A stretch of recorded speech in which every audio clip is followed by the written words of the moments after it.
Hi everyone, I'm meteorologist Valerie Mills. Thanks for logging on to My Fox Hurricane as we continue to track a couple of areas of interest in the Atlantic Basin. Things are still active here even as we wind down the month of September. We'll be starting October on an active note here all across the Atlantic with areas close to home here in the Caribbean and the Gulf of Mexico that we're watching to areas off the African coast. So we're going to start with this area of interest here highlighted from the Western Caribbean into parts of the Gulf of Mexico. This is an area that at this point the odds have been slowly increasing that this will develop into something tropical. It really does look like that we will see something form out of this, possibly our next named storm of the season.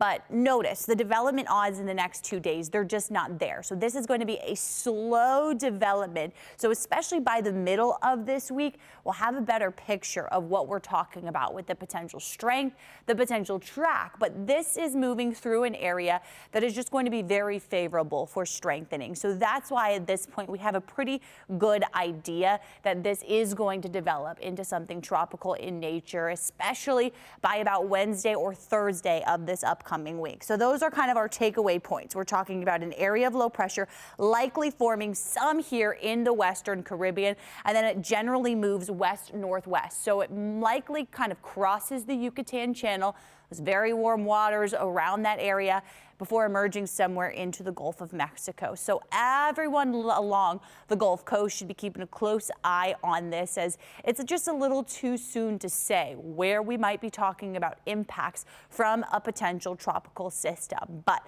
what we are pretty certain of is the potential for some strengthening here. And a big reason for that is it's going to be moving through this area in the Western Caribbean that doesn't just have record warm waters, but we're talking very deep warm waters. So that offers just a lot of fuel for storms to move over. And I laid out the track from Hurricane Helene, and you can see where it emerged. It was right in this kind of hotbed of waters. And then it was able to continue to kind of churn up this area, moving through the loop current, which is right here outside the Yucatan Channel. And this was the point that once it got here in the Gulf of Mexico, it just continued to strengthen more and more as it paralleled the west coast of the state before making landfall near Perry, Florida. That was on Thursday night.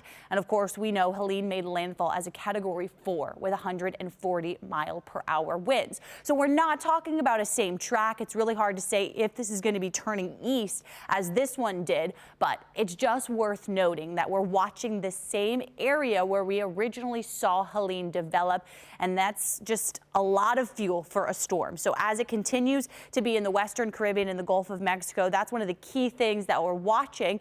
We look at how that reflects to our water temperatures, and keep in mind 80 degrees is the threshold for a tropical system. We're talking 86, 87, in some cases near 90 degrees for our water temperatures, but just off the immediate coast of Florida, water temperatures actually scaled back by a couple of degrees after Helene moved through. So typically we get a brief cool down in those waters. You can see those low to mid 80s here around some of the areas that were more impacted by Helene directly. But with these mid and upper 80s right here through the Western Caribbean and the Western Gulf, that is something that is going to be a main key point for this system that we're watching. So here's a look at what we call our atmospheric spin. This is us for watching for some rotation, and we'll watch here by Tuesday into Wednesday. This is the kind of area of interest that I'm going to be keeping a close eye on. You can see our model indicating here there is some sort of rotation that's going to start to get a little bit more organized. Now, this is not until Wednesday night, so that's why I'm talking middle of the week. That's when we have a better idea of what we're talking about here with this potential system. So it's really not until the end of the week into this weekend where maybe we're talking about a tropical system and some impacts to land. But for right now, it's just kind of a watch and wait game. But there's that area of interest that we're talking about. Very similar location to where I just showed you with Helene and the track that that storm was able to take. So as far as where we stand so far with this hurricane season, it has been a busy one, relatively speaking, because we've had only 10 named storms. That's a relatively high number. But you look at the major hurricanes and the landfalling storms, and that is what has made this season so active, so busy. We've had 7 landfalling storms, 5 of those have been major hurricanes. That's where we're talking a category 3 or above. We look at the stats from last year. Last year, we were able to produce 20 named storms, 7 hurricanes, and 3 major hurricanes. But it was actually the least impactful season for the U.S. in a decade, and that's because of the storms that did or did not make landfall. So even though we can get 20 named storms, if we don't have a lot of landfalling hurricanes, a lot of hurricanes that are directly impacting land, by the books, it's not as much of an impactful season. This season, we've had half the amount of named storms, and already we're talking about an impactful season, especially for the Gulf Coast. Here's a look at all of the storm tracks that we've seen so far during the 2024 season. Focus in on the Gulf Coast, though. Look at how many storms have been able to make it into this area. Now, a couple of those impacted Mexico more, making landfall in those areas. But 4 of those storms made direct landfall right along the Gulf Coast. First, we had Beryl. That started out the season just really on a historical note for every single reason. Then Francine making landfall. Helene and Debbie, those were the 2 that impacted Florida's Big Bend. We're talking less than 40 miles apart from where those 2 made landfall. And if we zoomed in even further here, Idalia, that was last season, that made landfall directly in between those 2 storms. So unfortunately for Florida's Big Bend, it has really been a tough 2 seasons back to back. We look at the remnants of Helene now, which has caused historic flooding for parts of the Carolinas, Georgia. We're not completely done with that system yet, but most of the impactful rain starting to wind down. But you look at the track of all of the heavy rain that's moved through these areas. We're talking parts of the Carolinas, especially near Asheville, absolutely catastrophic flooding. In some spots, over 30 inches of rain has fallen in the last 3 days. That puts it into perspective. We've had months worth of rain in just a couple of days for those areas. I'm sure you've seen some of the footage.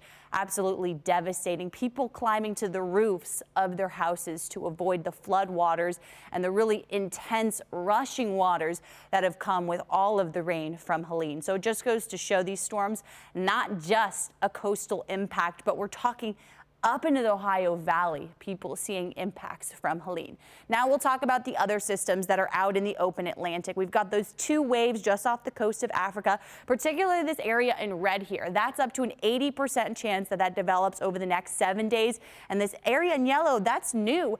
As of Sunday morning, a 20% chance for that to develop over the next 7 days. And I will note, as we talk about conditions out in the Atlantic, there's not a lot of wind shear right now. So wind shear, of course, one of the main deterrents against these storms. With weak wind shear, that is not a good situation for those storms as they're moving through the Atlantic. That typically works against strengthening, but we don't have too much wind shear at this point to talk about the next few days. Hurricane Isaac, not going to be an impact to land. That continues moving to the northeast. Right now, 80-mile-per-hour winds, and we're also talking about Tropical Storm Joyce. Those 2 have added to the named storms of the season, but luckily have remained fish storms. That's when they don't impact any land, stay out to the open waters. A good sight to see after what has really just been a busy couple of weeks here. So we're wrapping up the month of September. This is where all of our tropical frequency typically is in September.